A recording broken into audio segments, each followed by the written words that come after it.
Hello শিক্ষার্থীরা, basic chemistry ক্লাসের radical লেকচারে তোমাদেরকে স্বাগত।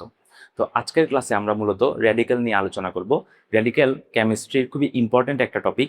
বিশেষ করে বিভিন্ন ধরনের যৌগ বোঝার জন্য, বিভিন্ন বিভিন্ন ধরনের যৌগ কিভাবে ফর্ম করে সেটা বোঝার জন্য আমাদের এই যে যৌগমূলক সম্পর্কে জানাটা খুবই ইম্পর্টেন্ট। তো আমরা লেকচার স্টার্ট করি। খেয়াল করো, র্যাডিক্যাল শব্দের অর্থ হচ্ছে, বাংলায় এটাকে বলা হয় যৌগমূলক।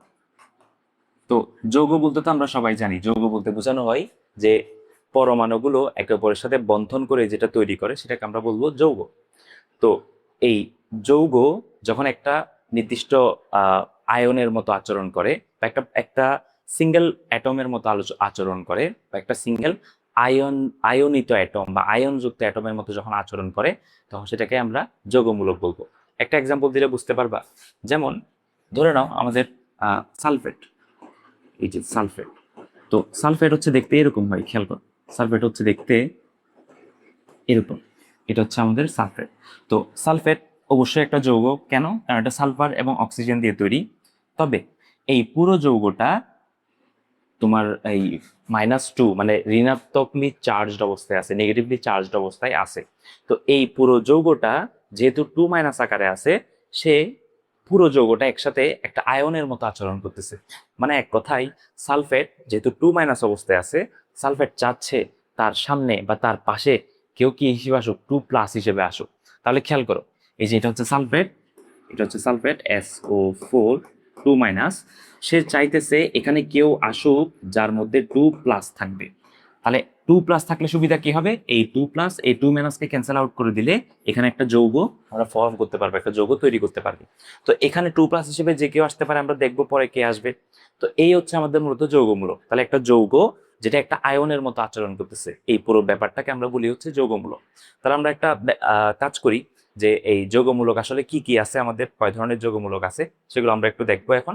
এবং কিভাবে ওই যৌগমূলকগুলো থেকে বিভিন্ন ধরনের যৌগ তৈরি করতে হয়, বিভিন্ন ধরনের কঠিন কঠিন যৌগ তৈরি করতে হয়, সেটা আমরা আজকের লেকচারেই কমপ্লিট করব। তাহলে আমরা প্রথমত কিছু যৌগমূলক আগে দেখে নিই, খেয়াল করো। তো আমি সালফেট তো একটু লিখলাম, এ পাশে আমি আরো লিখতেছি, খেয়াল করো। তো সালফেট যেহেতু লিখছি, সালফেট দিয়ে শুরু করি। এটা হচ্ছে আমাদের সালফেট, এটা হচ্ছে SO4 2-। সালফেট যেহেতু লিখছি, সালফাইটও লেখা উচিত, সালফাইট, যেটা হচ্ছে SO3 2-। আবার ধরে নাও কার্বনেট আছে, কার্বনেট যেটা হচ্ছে CO3 2-। তো ধরে নাও হাইড্রোক্সিল আছে, হাইড্রোক্সিল মূলক যেটা হচ্ছে OH-। তো যৌগমূলক কি সবগুলো এরকম ঋণাত্মকলি চার্জ হয়? না, অনেকগুলো পজিটিভলি চার্জ হতে পারে। যেমন অ্যামোনিয়াম, যেমন অ্যামোনিয়াম, অ্যামোনিয়াম, তাহলে অ্যামোনিয়ামের সংকেত হচ্ছে NH4+। আবার ধরে নাও ফসফোনিয়াম, ফসফোনিয়ামও কিন্তু পজিটিভলি চার্জড, ফসফোনিয়াম, জি, PH4+। আবার ধরে নাও ফসফেট আছে, ফসফেট ঋণাত্মকলি চার্জড, PO4 3-। এটা হচ্ছে ফসফেট। এছাড়া আমাদের নাইট্রেট আছে, NO3-। নাইট্রাইট আছে, নাইট্রাইট। তো এগুলো তুমি যতটুকু সম্ভব মনে রাখার চেষ্টা করবা, যতটুকু সম্ভব মনে রাখার চেষ্টা করবা।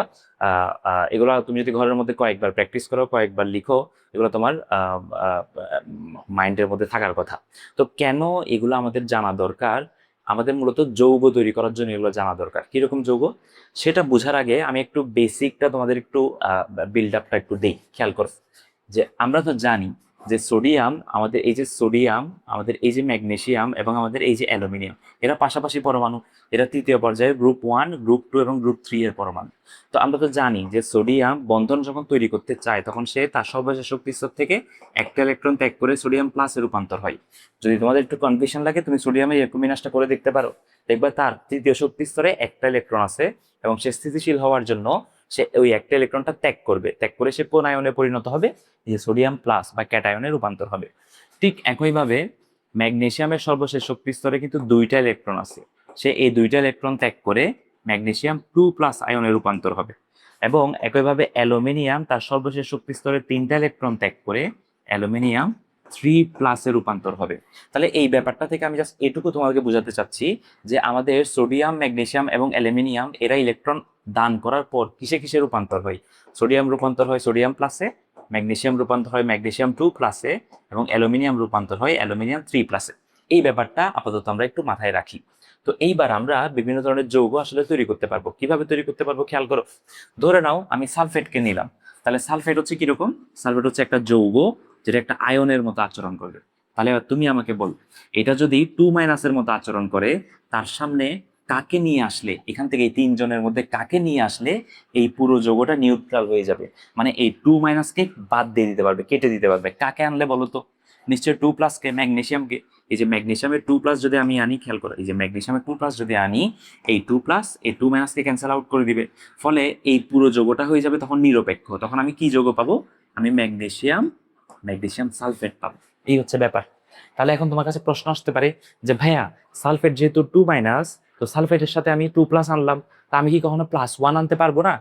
উত্তর হচ্ছে +1ও আনতে পারবা। কিভাবে? খেয়াল করো। এই যে দেখো, এই যে দেখো, এই যে আমি সালফেট দিলাম, সালফেট হচ্ছে কত? 2 মাইনাস। তো আমি যদি সোডিয়ামকে আনি, এখানে খেয়াল করো, সোডিয়ামকে যদি আমি আনি, তাহলে প্লাস হইলো কয়টা? একটা। তাহলে এই যে দেখো, প্লাস হচ্ছে একটা, কিন্তু মাইনাস আছে কয়টা? মাইনাস আছে দুইটা। তাহলে এই প্লাস আর মাইনাস কেটে দিলে একটা মাইনাস কিন্তু থেকে যাবে। ফলে তুমি সোডিয়াম সালফেট যদি লিখো, মানে একটা সোডিয়াম যদি দাও, তাহলে জিনিসটা কিন্তু তাও এরকম থেকে যাবে, এরকম থেকে যাবে। ফলে আমি যেটা করতে পারি যে আমি এই মাইনাসটাও চাচ্ছি না, আমি চাচ্ছি পুরো যৌগটা নিরপেক্ষ হোক। তাহলে আমি যেটা করতে পারি যে আমি সোডিয়াম দুইটা নিতে পারি। একটা সোডিয়াম এখানে না এনে আমি দুইটা সোডিয়াম আনতে পারি। তো দুইটা সোডিয়াম আনলে প্লাস কিন্তু এখন দুইটা হয়ে যাবে। দুইটা সোডিয়ামের জন্য দুইটা প্লাস। তাহলে এই দুইটা প্লাস এই দুইটা মাইনাসকে ক্যান্সেল আউট করে দিবে। ক্যান্সেল আউট করে দিলে তখন যৌগটা হবে সোডিয়াম সালফেট। আশা করি বুঝতে পারছো। তাহলে চিন্তা করো, তোমাকে যদি বলে ম্যাগনেসিয়াম সালফেট, তখন যৌগটা কিরকম হচ্ছে? Just MgSO4। যখনই তোমাকে বলছে সোডিয়াম সালফেট, তখন কিন্তু এটা NaSO4 হচ্ছে না, Na2SO4 হচ্ছে। কেন হচ্ছে Na2? তুমি আশা করি এখন থেকে বুঝতে পারবা। কারণ সোডিয়াম জাস্ট +1 চার্জকে হোল্ড করে, কিন্তু সালফেট তো 2 মাইনাস চার্জকে হোল্ড করতেছে। তো সালফেটের 2 মাইনাস চার্জকে নিউট্রাল করে দেওয়ার জন্য বা কেটে দেওয়ার জন্য আমাদের সোডিয়াম কিন্তু দুইটা লাগবে, মানে দুইটা 2 প্লাস লাগবে। সরি, দুইটা প্লাস লাগবে, প্লাস প্লাস মিলে 2 প্লাস হবে। এই হচ্ছে ব্যাপার। তাহলে আমি আরো কিছু এক্সাম্পল তোমাদেরকে দেখাচ্ছি, তোমাদের ব্যাপারটা ক্লিয়ার হয়ে যাবে। খেয়াল করো, তো ধরে নাও আমি ফসফেটকে নিলাম, এই যে ফসফেট। তাহলে আমি এই জায়গায় ফসফেট হচ্ছে আমাদের PO4 3 মাইনাস। তো এখন তুমি আমাকে বলো যে এই জায়গায় আমি এই তিনজনের মধ্যে কাকে নিলে যৌগটা খুব সুন্দরভাবে ফর্ম হতে পারে। তো আমি তোমরা আশা করি বুঝতে পারতেছো যে আমার অ্যালুমিনিয়ামকে নেওয়া উচিত। কেন? কারণ অ্যালুমিনিয়ামে আছে কত? 3 প্লাস। তাহলে এই 3 প্লাস এই 3 মাইনাসকে ক্যান্সেল আউট করে দিল। তাহলে আমি যে যৌগটা পাবো সেটা হচ্ছে অ্যালুমিনিয়াম ফসফেট। এই যৌগটার নাম হচ্ছে অ্যালুমিনিয়াম ফসফেট। এখন প্রশ্ন হচ্ছে, ভাইয়া এই জায়গায় অ্যালুমিনিয়ামের পরিবর্তে কি আমি সোডিয়াম নিতে পারবো না? উত্তর হচ্ছে অবশ্যই পারবা। তবে সোডিয়াম নিলে সেক্ষেত্রে ঝামেলাটা কি হবে খেয়াল করো। এই যে সোডিয়াম যদি আমি নেই, সেক্ষেত্রে যেটা হবে, সোডিয়াম তো একটা প্লাস তৈরি করতে পারে শুধুমাত্র। এই 3 মাইনাসকে ক্যান্সেল আউট করার জন্য আমার লাগবে 3 প্লাস। তাহলে আমার এখানে সোডিয়াম কয়টা নিতে হবে? 3টা নিতে হবে। একটা নিলে কিন্তু হবে না।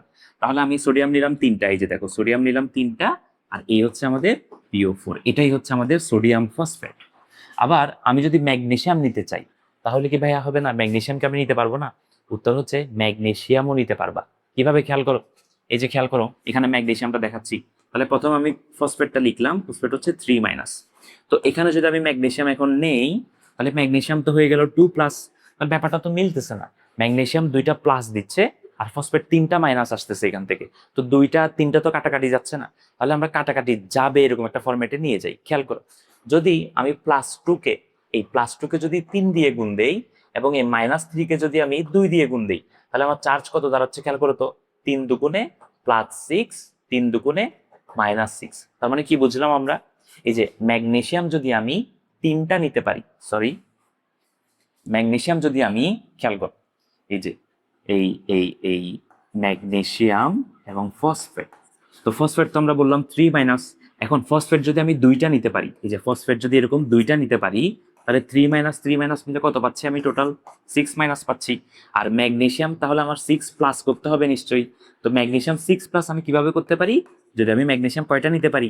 3টা নিতে পারি, কারণ একটা ম্যাগনেসিয়াম এই যে 2 প্লাস, আরেকটা ম্যাগনেসিয়াম 2+, আরেকটা ম্যাগনেসিয়াম 2+, এই টোটাল 3টা ম্যাগনেসিয়াম মিলে আমি পাচ্ছি 6+, আর 2টা ফসফেট মিলে আমি পাচ্ছি হচ্ছে 6-। তাহলে আমার যৌগটা তখন যেটা দাঁড়াবে সেটা হচ্ছে PO4। PO4 নিতে হচ্ছে কয়টা? আমাকে নিতে হচ্ছে 2টা। আর ম্যাগনেসিয়াম কয়টা নিতে হচ্ছে? ম্যাগনেসিয়াম নিতে হচ্ছে 3টা। এটাই হচ্ছে আমাদের ম্যাগনেসিয়াম ফসফেট। তাহলে এবার তুমি বুঝো, আমরা এই 3টা ফসফেট দিয়ে আমরা এই 3টা যৌগই তৈরি করতে পারছি। যখন আমরা সোডিয়াম ফসফেট তৈরি করছি তখন যৌগটা আসছে এরকম এরকম। যখন আমরা ম্যাগনেসিয়াম ফসফেট তৈরি করছি তখন যৌগটা আসছে কিরকম? এই যে ফসফেটে আমার 2 দেওয়া লাগছে 6- করার জন্য, আর ম্যাগনেসিয়ামের নিচে 3 দেওয়া লাগছে 6+ করার জন্য।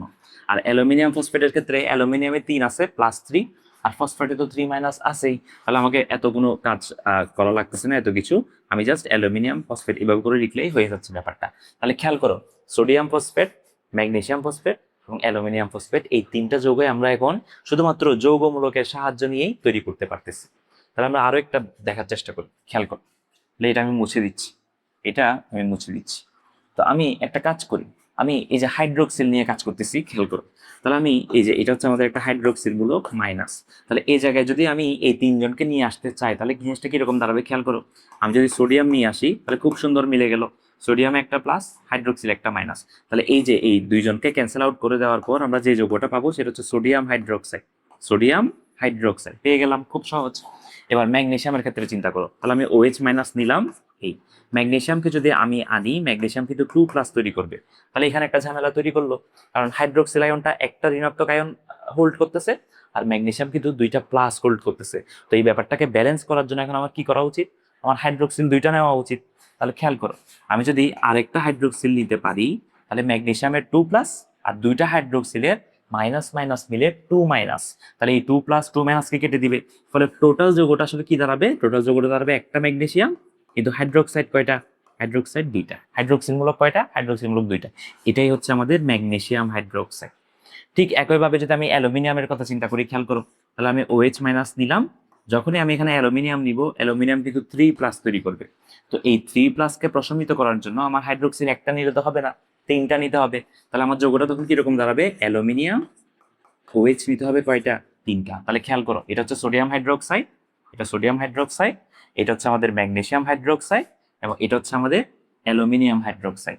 তাহলে যৌগমূলকের সাহায্যে কিভাবে আমাদের এই এই ইয়াগুলো তৈরি করতে হয়, এই বিভিন্ন ধরনের যৌগ তৈরি করতে হয় সেটা আমরা দেখলাম। হ্যাঁ, তো আমরা আরো একটা এক্সাম্পল দেখার চেষ্টা করি। আমরা আরেকটা এক্সাম্পল দেখার চেষ্টা করি, এই এক্সাম্পলটা দিয়ে আমরা মোটামুটি মোটামুটি আমরা জিনিসটা শেষ করার চেষ্টা করবো। খেয়াল করো, তো আমি যদি এরকম ব্যাপার চিন্তা, যদি আমি এরকম করি যে আমি এখানে অ্যামোনিয়াম নিলাম, এখানে অ্যামোনিয়াম নিলাম, এবং আমি ধরে নাও যে এখান থেকে নিলাম হচ্ছে ধরে নাও সালফেট। হ্যাঁ, তাহলে এইভাবে চিন্তা করো যে আমি অ্যামোনিয়াম একটা যৌগমূলককে নিলাম, তারপর আমি এই জায়গায় নিলাম হচ্ছে সালফেট। এখন এই 2জনকে আমি 2জনকে দিয়ে আমি যৌগ তৈরি করতে চাই। তো এখন একটু খেয়াল করো, সালফেটে তো 2- আছে, কিন্তু অ্যামোনিয়াম আছে কয়টা? অ্যামোনিয়াম আছে একটা। তাহলে আমার নিশ্চয়ই কাটাকাটি করার জন্য অ্যামোনিয়াম কিন্তু আমার কয়টা নেওয়া লাগবে? অবশ্যই 2টা নেওয়া লাগবে। তাহলে প্লাস আর প্লাস মিলে আমি কত পাচ্ছি? এখানে 2+, আর এখানে তো আছে এই 2-। তাহলে এই এই 2জনে একে অপরকে ক্যান্সেল আউট করে দিবে। ক্যান্সেল আউট করে দিলে আমি যে যৌগটা পাবো সেটা হচ্ছে অ্যামোনিয়াম 2টা, এবং তারপর হচ্ছে কি? তারপর হচ্ছে সালফেট। এটাই হচ্ছে আমাদের অ্যামোনিয়াম সালফেট।